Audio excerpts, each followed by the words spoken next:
बिस्मिल्लाहिर्रहमानिर्रहीम। अस्सलाम वालेकुम। मेरा नाम नासिर बडानी है। आप मेरा फेसबुक पेज और यूट्यूब चैनल देख रहे हैं। आज सुप्रीम कोर्ट में नहायत ही अहम केस की समाअत हुई और आज परवेज़ मुशर्रफ की गद्दारी केस की जो है वो समाअत हुई। इतने अरसे के बाद इस केस का दोबारा से खुलना और इसमें जो है वो बहुत सारी जो है वो चीज़ें सामने आ चुकी हैं। आज ये सारा केस कमर मेकर ने कवर किया है। सुप्रीम कोर्ट में पूरी समाअत सुनी। आइए इनसे अहवाल जानते हैं। कमर साहब बताइएगा किस तरह से ये दोबारा से जो है वो केस खुल चुका है, इसके क्या जो है वो पेचीदगियाँ इसमें क्या-क्या हैं और क्या ये मुमकिन है कि परवेज़ मुशर्रफ को जिसने आइन शिकनी की, 2 दफ़ा मुल्क के आइन को तोड़ा और जिस शख्स ने ये कहा कि आइन जो है वो मेरे लिए रद्दी की टोकरी के बराबर है, तो क्या उस शख्स को अब सज़ा देना मुमकिन है? ये सारी तफ़सीलात ज़रा बताइएगा।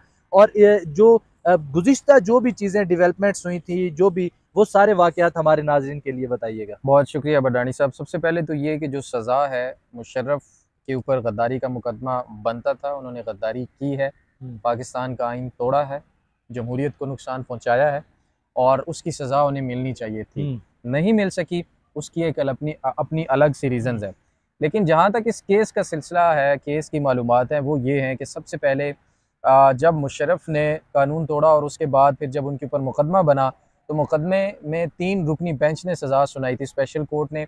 और उन्हें सज़ा जब सुनाई, उस सज़ा को चैलेंज किया गया लाहौर हाई कोर्ट के अंदर। हुँ, लाहौर हाई कोर्ट ने उस बेंच को गैर कानूनी करार दे दिया था। ठीक है। मुशर्रफ की सज़ा, उसकी जो ग्राउंड्स थी उस बेंच को गैर कानूनी और सज़ा को गैर कानूनी करार दिए जाने की, वो थी कि वो जो बेंच बनाया गया था, 3 रुकनी स्पेशल कोर्ट बनाई गई थी, वो जो अदालत स्पेशल बनाई गई थी मुशर्रफ का मुकदमा सुनने के लिए, हुँ, वो गैर कानूनी करार दी गई थी हुँ, क्योंकि उसकी मंजूरी कैबिनेट से नहीं ली गई थी। हुँ, और इसका फैसला जस्टिस मज़ाहिर अली नकवी ने दिया था। अ, जस्टिस मज़ाहिर अली नकवी बड़ा अहम कैरेक्टर है इसमें, क्योंकि सुप्रीम कोर्ट के अंदर वो इस वक्त मौजूद हैं और यहाँ पर सुप्रीम कोर्ट में भी उनके खिलाफ जो घेरा है वो तंग किया जा तंग रहा किया जा है। चुका है। जुडिशल काउंसिल में भी उनके खिलाफ इंक्वायरी चल रही है और उस इंक्वायरी में उनको नोटिस भी जारी किया गया हुँ, है और उस नोटिस में उन्होंने जवाब भी जल्द जमा करवाना है। मुमकिन तौर पर अगले हफ्ते वो जवाब भी शायद इसमें जमा करवा देंगे। ठीक है। लेकिन coming back to the case, story ये है कि जब मुशर्रफ को सजा सुनाई गई, उस सजा और उस अदालत को गैर कानूनी करार दिया गया लाहौर हाई कोर्ट की तरफ से, हुँ, जिसमें जस्टिस मज़ाहिर अली नकवी ने यह फैसला सुनाया था। और उसके बाद जब सजा सुनाई गई मुशर्रफ को, तो सलमान सफदर ने उसको चैलेंज किया था सुप्रीम कोर्ट के अंदर। ठीक है। जब उस अदालत को गैर कानूनी करार दिया गया, तो हामिद खान साहब उसमें वकील थे पटिशनर की तरफ से, जिनकी मुकदमे के ऊपर सजा सुनाई गई थी। तो वो जो है मुकदमा जब गैर कानूनी करार दी गई और मज़ाहिर अली नकवी ने फैसला सुनाया, तो उसके हुँ, खिलाफ वो पटिशनर भी आए थे सुप्रीम कोर्ट के अंदर। हुँ, उसके अलावा सिंध हुकूमत भी इसमें आई थी और भी लोग आए थे। तो अब तमाम दरखास्तें जो है इस केस के रेलेवेंट थी, वो सारी की सारी सुप्रीम कोर्ट में आ चुकी हैं। ठीक है। लेकिन उस सलमान सफदर की दरख्वास्त को मुकर्रर नहीं किया गया समाअत के लिए 2019 के बाद से ठीक लेकर है। अब तक। ठीक है। 2019 में जस्टिस उमर अता बंदयाल के चैम्बर में ये फैसला उन्होंने सुनाया था कि इसको लार्जर बेंच के सामने रखा जाए। समाअत के लिए मुकर्रर किया ठीक जाए, है। लेकिन समाअत के लिए मुकर्रर नहीं हो सकी। इसके ऊपर चीफ जस्टिस ने आज बरहमी का इजहार किया और उन्होंने कहा कि ये समाअत के लिए मुकर्रर होनी चाहिए थी। हुँ, एक जज का फैसला है कि इस दरख्वास्त को समाअत के लिए मुकर्रर किया किया जाए, जाए। तो ये मुकर्रर होनी चाहिए थी।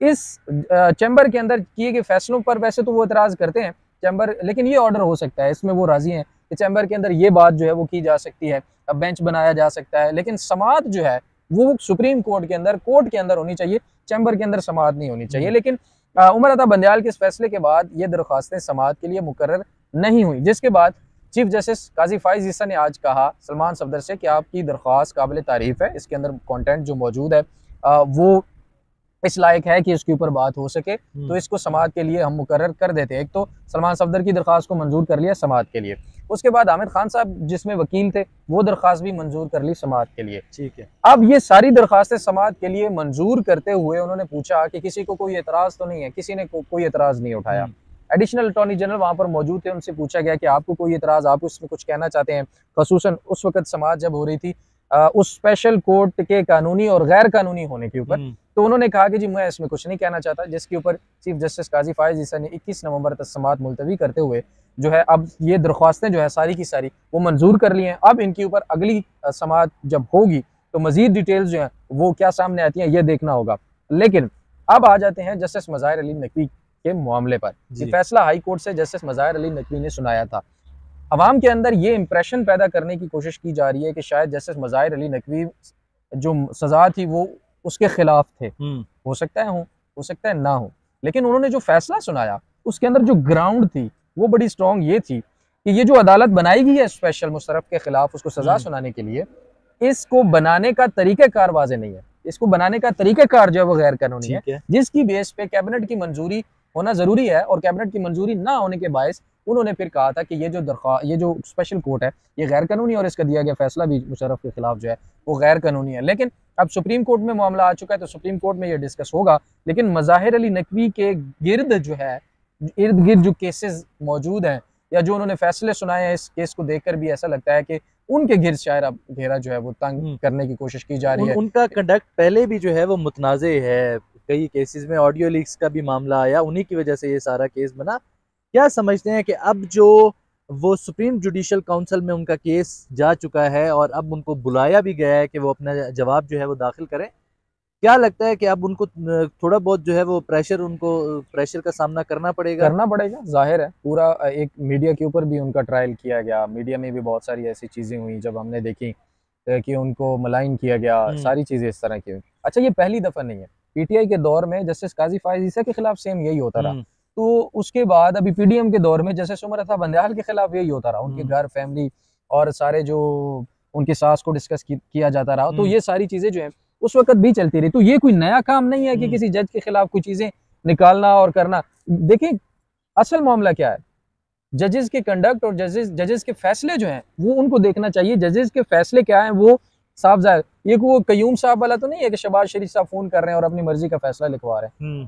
तो ये देखना होगा कि आगे इसका फ्यूचर क्या होता है, और मज़ाहिर नकवी जब जवाब जमा करवाएंगे तो इसके ऊपर मजीद चीज़ें जो है मेरे ख्याल में वाज़ेह खुलकर सामने आ जाएंगी। जजेस को मलाइन करना कोई नई बात नहीं है, इल्ज़ामात बहुत सारे लगते रहे। केस के हवाले से क्या अभी डायरी नंबर भी लग चुका है, 7 नवंबर को तमाम 21 नवंबर को जो है वो समाअत के लिए भी मुकर्रर कर दिया गया। आइंदा इसमें जो समाअत होगी, क्या लगता है कि एक मरे हुए शख्स को, जो कि अब इस दुनिया से कूच कर चुका है लेकिन वो आइन शिकन भी है, 2 दफ़ा उसने मुल्क के आइन को जो है वो तोड़ा है, मिलिया मेट किया है, क्या इस बंदे को वाकई जो है वो सज़ा होनी चाहिए, अलामती सज़ा ही कह लें, ताकि आइंदा आने वाले जर्नैलों के लिए, आइंदा आने वालों के लिए जो है वो सबक हासिल हो। और इसमें एक बात और ऐड करना चाहता हूँ कि हमेशा जो भी जर्नैल होते हैं, पिछला जर्नैल जो काम उनके होते हैं, जो भी कंडक्ट होता है, नए आने वाला जो जर्नल होता है वो उससे भी जो है वो एक हाथ आगे होता है। तो उनको जो है वो एक हाथ आगे होने की वजह से पिछले की याद जो है वो अवाम को नहीं आती। अच्छा, इसमें जनरल मुशर्रफ पहला नहीं था और शायद आखिरी भी ना हो, नहीं है वो, तो ये जनरल अयूब से शुरू हुआ मामला और अभी तक चल रहा है। तो मेरे ख्याल में अगर मुशर्रफ को सजा देनी है ना तो फिर जनरल अयूब से शुरू कर ले, तो वहां से लेकर आए यहाँ तक तमाम लोगों को उसी तरह से अलामती सजाएं दे दें। लेकिन इसमें कोई शक नहीं कि मुशर्रफ ने आइन तोड़ा, बिल्कुल सजा दी गई।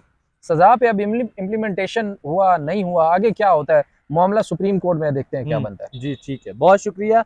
आज का हमारा व्लॉग आप लोगों ने सुना और इसमें जो है वो केस के हवाले से, परवेज़ मुशर्रफ गरदारी केस के हवाले से तमाम तफसीलात आपने जानी। अब तक के लिए इतना ही। अपने मेज़बान नासिर जहांगीर को शहर इक़्तिदार से दीजिए इजाज़त। अल्लाह निगहबान।